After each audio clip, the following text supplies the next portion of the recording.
So, ako ang padayunan ng akong topic ganihang buntag. Part 1 to siya. It's all about allow God's love to come into your heart. Ang atong i-discuss na usab karong hapon, part 2 sa atong discussion.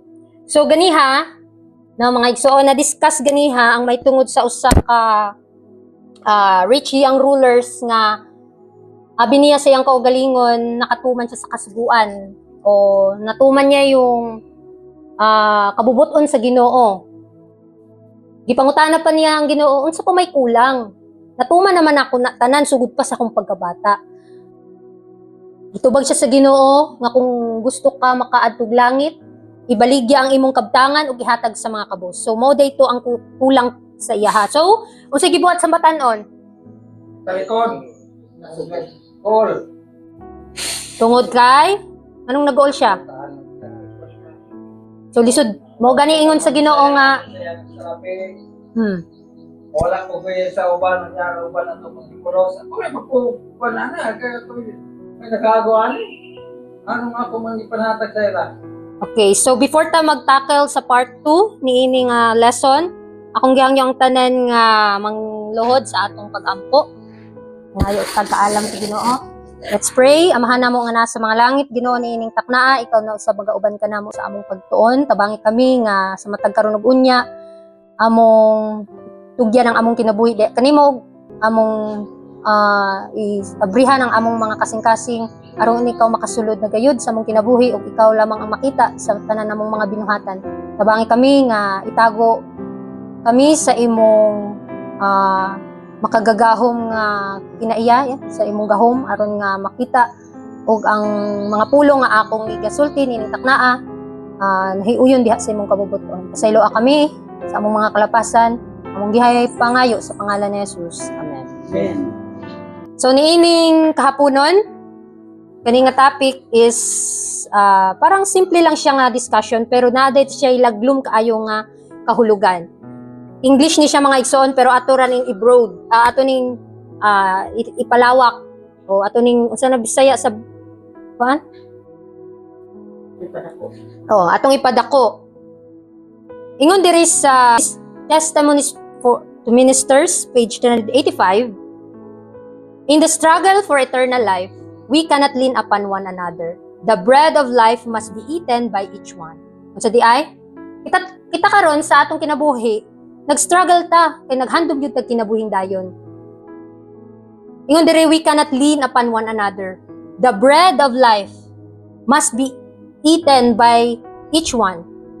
Individually, we must partake it, that soul, body, and mind may be revived and strengthened by its transforming power, thus becoming assimilated to the mind and character of Jesus Christ. God must be made first and last and best in everything. So, niini nga punto mga igsoon, atong nasabtan nga kinahanglan sa atong pagsimba, musugot lang bata nga tuwing Sabat rata makakaon. So tibok semana tuwing Sabado rata makakaon. So giingon diri nga the bread of life must be eaten by each one. So matagos sa kanato kinahanglan nga tunan pag-ayo ang kamatuoran o atong kaunon pinaagis sa mga ginabasa nato, no? Kay di ba kung sa imong ginabasa mao man kalanon sa atong hunahuna. The soul, body and mind para mapabuhi o mapakusgan ang atong kanabitaw minsan maluya man gyud ta para mapabuhi o maging kusgan ang atong espirituhanong kinabuhi, kinahanglan nga ang karakter ni Kristo atong masabtan ug atong ma-develop sa atong life. God must be made first and last and best in everything. Siya ang atong himuon nga pinaka the best sa tanan. Ingon sa Romans 1 verse 16 to 17, for I am not ashamed of the gospel of Christ, for it is the power of God unto salvation to everyone that believeth, to the Jew first and also to the Greek. For therein is the righteousness of God revealed from faith to faith, as it is written, the just shall live by faith. Unsa di ay? Asa mabuhi ang mga matarong pinaagi sa pagtuo. So dili nato ikaulaw kini nga kamatuoran nga maoy nagadala sa kaluwasan. Ingon pa diri nga ang kaluwasan para sa tanan. Una sa mga Hudyo gihatag ug sa mga Greek. Kita mga Grego ay mga Hintil ta. So gipangtagaan ang tanan sa kaluwasan ug kinahanglan kung kita nasayod na sa kaluwasan, kinahanglan mabuhi na ta pinaagi sa pagtuo. Ingon pa sa Ministry of Healing, page 469, paragraph 3, it is our own character and experience that determine our influence upon others. In order to convince others of the power of Christ's grace, we must know its power in our own hearts and lives. So, dili dahil pasabot nga sige tagwali is mauna gyud na. Mauna na ang kamatuuran. Kinahanglan nga atong susihon pag-ayo ang kamatuuran. Aron nga mahibawa nato ang gahom niini para sa atong kaugalingon. Tun-i ang kasulatan para sa imong kaugalingong kaluwasan. Before ka mutabang sa uban, in order to convince others of the power of Christ's grace, kinahanglan ikaw mismo sa imong kaugalingon makita kanang ang karakter ni Christ sa imong kinabuhi. Dili man lalim na kay lisod pug mag-angkon ka, lisod kayo magpakarong ingnon ba nga matarong. Dili nato matiaw-tiawan kini nga punto mga igsoon tungod kay the character of Christ talaga we need to reveal in us mga kapatid. So ingon pa diha, the gospel we present for the saving of souls must be the gospel by which our own souls are saved. Kini di ay kamatuoran nga ginapresent nato para maluwas ang ubang katawhan is kinahanglan kini nga mga kamatuoran muluwas sa atong kaugalingon. Ingon dihire, only through a living faith in Christ as a personal Savior is it possible to make our influence felt in a skeptical world. If we would draw sinners out of the swift running current, our own feet must be firmly set upon the rock, Christ Jesus. So, ang bugtong lamang paglaom nato nga para kita magkinabuhi nga matarong, para makahatag tag impluwensya sa mga katawhan, is kinahanglan nga mubarog kita firmly, nga maisog, nga sanang firmly, matibay, o malig-on, nga atong kuptan pag-ayo ang kaluwasan, si Christ Jesus, ang bato nga mao si Kristo. Nga, bisan pa nga madagma ta sa dalan, pero siya nagpadayon lang pahimangno nato nga we need to draw Him. Kasi ingon dire, if we would draw sinners out of the swift running current, our own feet must be firmly set upon the rock, Christ Jesus. So nindot kayo mga igsoon kay dunay paglao mangyahang dihatag kanato. Ingon pa dire sa Ministry of Healing, page 99, the gospel is to be presented not as a lifeless theory, but as a living force to change the life. Unsa day, Brother Orly, kinahanglan day mausab ang atong kinabuhi aning kamatuoran nga atong ginasulti. Dili lang ang atong pulong ang mausab, kundi ang atong kinabuhi, di ba, Brother Ariel? Ang atong kinabuhi mausab. Nga makita sa mga tao nga nagkinabuhi ka nga matarong. Dili pagpakaron ingnon. Ingon pa diha, God would have His servant bear testimony to the fact that through His grace, men may possess Christ-likeness of character and may rejoice in the assurance of His great love. So, kinahanglan makita sa atong kinabuhi yung Christ-likeness of character. Lisod kayo na i-avail. Lisod kayo na i-kuan bitaw.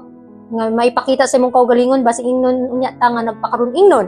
Pero, ingon dire nga, through His grace, men may possess Christ-likeness of character. Ug kana nga character, maulamang kana ang atong passport nga makaadto tag langit. Kay in the last days mga igsoon, si Jesus Christ is our mediator, di ba karon? Kung natay sala, mapasaylo kay naamantay abogado. Nga pasayloa siya, kay nakasala siya.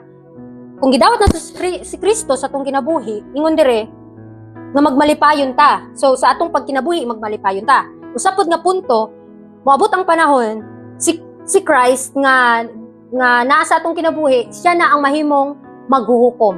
Hukman na ta niya isa-isa. So kinsa man ang arang makabarog unya sa dakong adlaw nga walay mediator, walay manlalaban. Andam na bata ni anang adlaw? Andam na bata nga mubarog nga walay manlalaban? Brother Orly? Sa atong kaugalingon murag lisod kaayo ang kunon nga lisod kaayo mo isulti nga balaan ako. Mga ingon diri nga ingon sa evangelism, I wish you to distinctly understand this point. Inaot masabtan nato kini nga punto.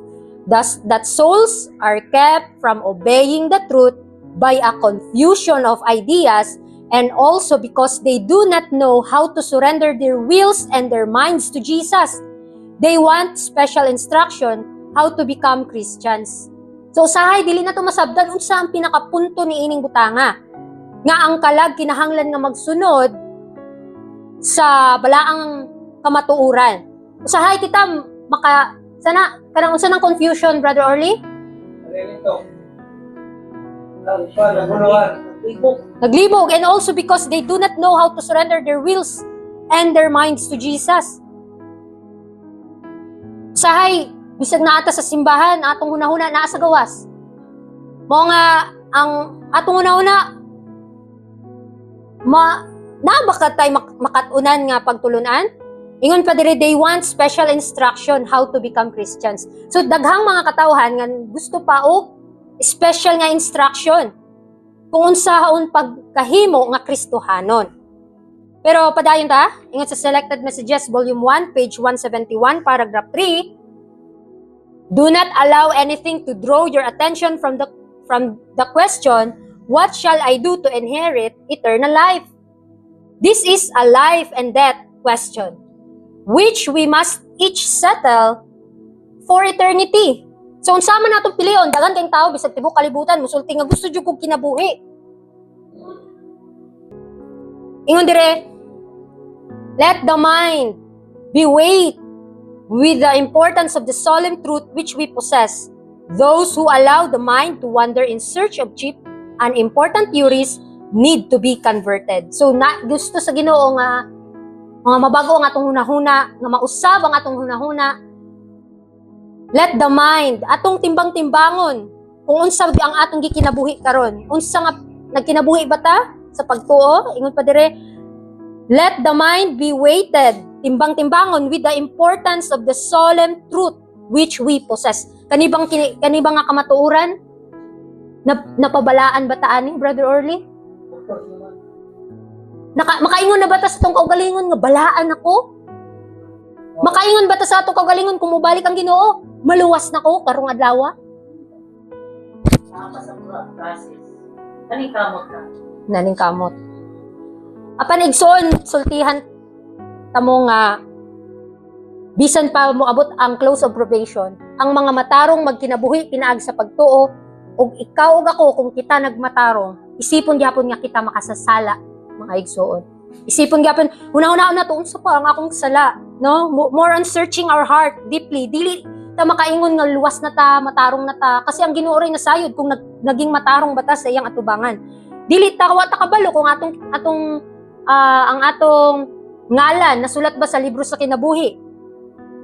Walay man nakakita ana. Wala ta masayod kung maluwas ba ta o dili, pero it's our own choice kung mangalagad ta sa Ginoo nga tinud-anay. Mao gani ingon sa Ginoo nga we need to search more deeply in our hearts kung anaa ba ta sa pagtuo. If somebody asks you are saved, what is your answer? Are you being saved? Luwas ka na ba? Samay mo ito ba? Not literally saved. Kaya naningkamot pa ko igsuon. So therefore, if you're not literally saved, Peter, with your doctrines, of course, you are not sure what you are doing. Wa ka masiguro sa inyong mga gibuhat. Dili di ka maluwas niya na. Hunga pa mo na. Di man dahil mo kaluwas. Samay mong ikuha na katarungan. Kung patubagon ko ana, Brother Orly, syempre, it is written. Nabasa man gud ang mga matarong magkinabuhi pinagi sa pagtuo ug dili sila masayod kung sila ba luwas. Dili sila masayod ang mga matarong nga sila'y luwas. Kay basin unyag tanaw nimo si mong kaugalingon luwas na ka pero in a long run dili di ay. In my case, kung ako kung tanong, my answer is if I obey strict obedience the commandment of God and the faith of Jesus, I sure that I go to heaven. Mo na kung tubag na Pero sa isakto din nga tubag ba ni Orlikon, ato masahon ang Ezekiel 9, ang katubig daw na ay mga kipagpatay na naamay ito ay Mga martir. mga buhay ato mga martir. Nagkasigit ko sila pakiluoy. Iisip nila kung galingon na. Dili pa yun sila luwas, pero luwas na di ay sila. Wala sila masayod. Wala sila masayod. Kita mismo wala masayod nga maluwas. Nahimo na tang matarong sa tubangan sa Ginoo. Pero ang ingon nga kita nga tao, isipon gyapon kita nga dili pa gyud ta luwas. Ako, isipon mo luwas niya, dahil ko panaway. Kamo, huwag ka mo magbantay o sakto na Sabado. Ana.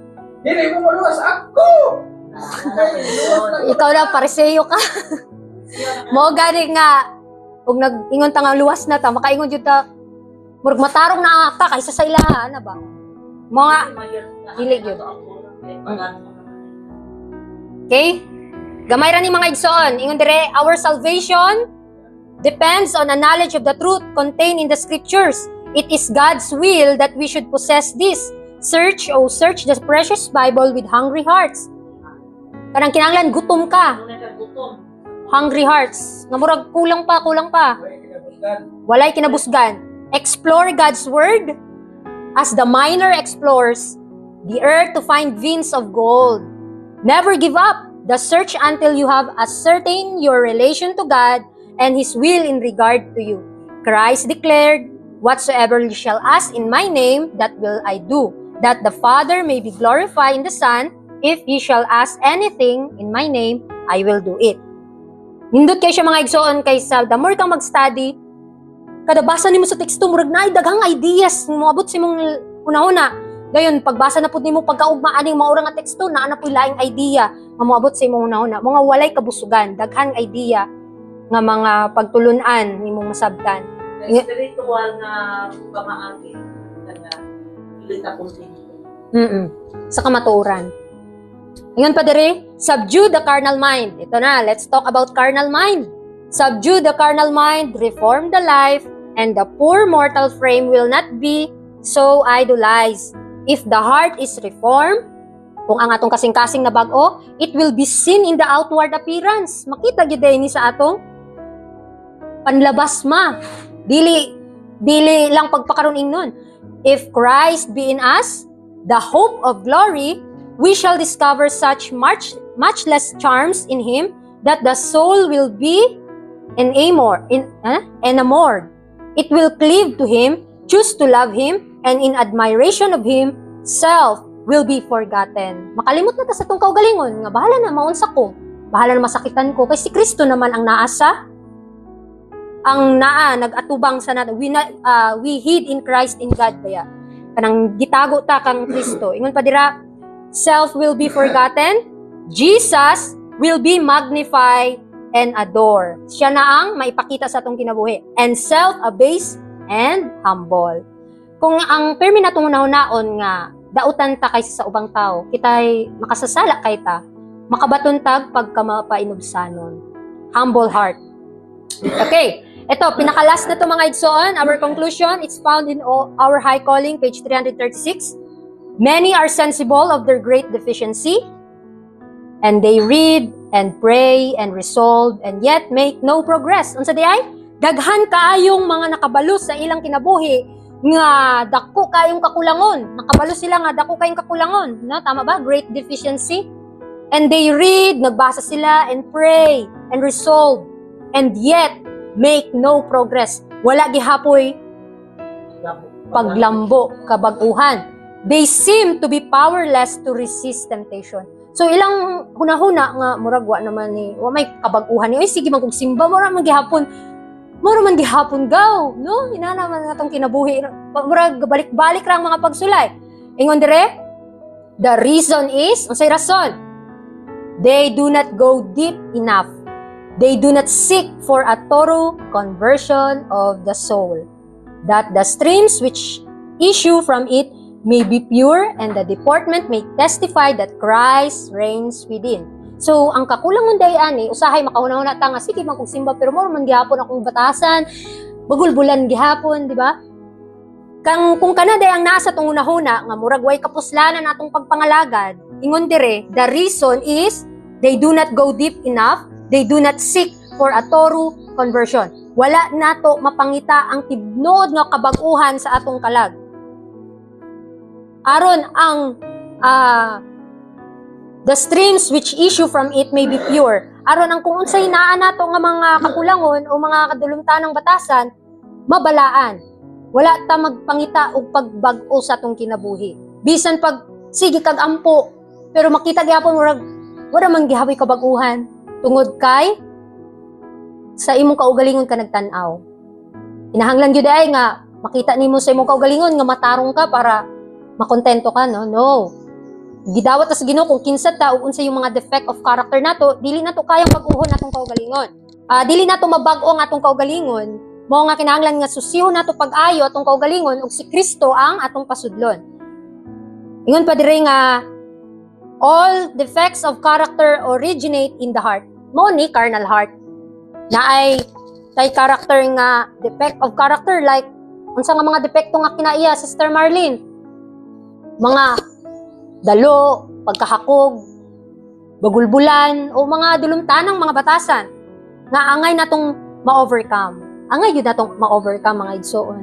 Pinaagi lamang sa grasya sa Ginoo. Ingon pa dira, covetousness proceed from the carnal heart unrenewed by the grace of Christ. Mga dilit nato, dilit ta mapulaan mga igsoon og susi sa atong kaugalingon. Dilit ta mapulaan og susi sa kamatuoran kung nagkinabuhi ba ta nga matarong siyang atubangan. Tungod kay wala pa ta na bag-o. Usahay kung magtanaw ta sa tong kaugalingon nga luya pa ta. Usahay mawala lang tagpaglaom kay mao man gihapon akong batasan inani gihapon murag way kabag-uhan. Mo gani unsa giingon sa Ginoo? Allow God's love to come into your heart. Unsa pa yang giingon dire? Nga we need to looking unto Christ, looking unto Jesus who the author and our finisher of our faith. Kay kung mutanaw ko sa imong kaugalingon, nga inanak ka, maginana ra jud ka hangtod sa hangtod kay nagtan-aw man kasi imong kaugalingon. Bisan pag mutanaw ka sa depekto sa kinaiya sa imong isig ka tawo kay mao man imong gitan-aw, ma-reflect na sa imong kinaiya. Mao gani nga ingon sa Ginoo nga kung nakasala ang ubang tawo sa imuha, unahuna ang mga maayon niyang batasan, mga maayon niyang nahimo diha kanimo. Ug dayigon ninyo si Jehova nga maoy nagbuhat kaninyo. So tan-aw nato ang mga good thing. Kaya nga ingon sa to sa giingon sa ka verse sa last nga whatsoever things are true, whatsoever things are honest, whatsoever things are good report, think of these things. Dalay ko ng Ginoo mga igsoon og diri ra kutob ang atong message sa part 2 sa atong topic. Og ang Ginoo magauban ka natong tanan.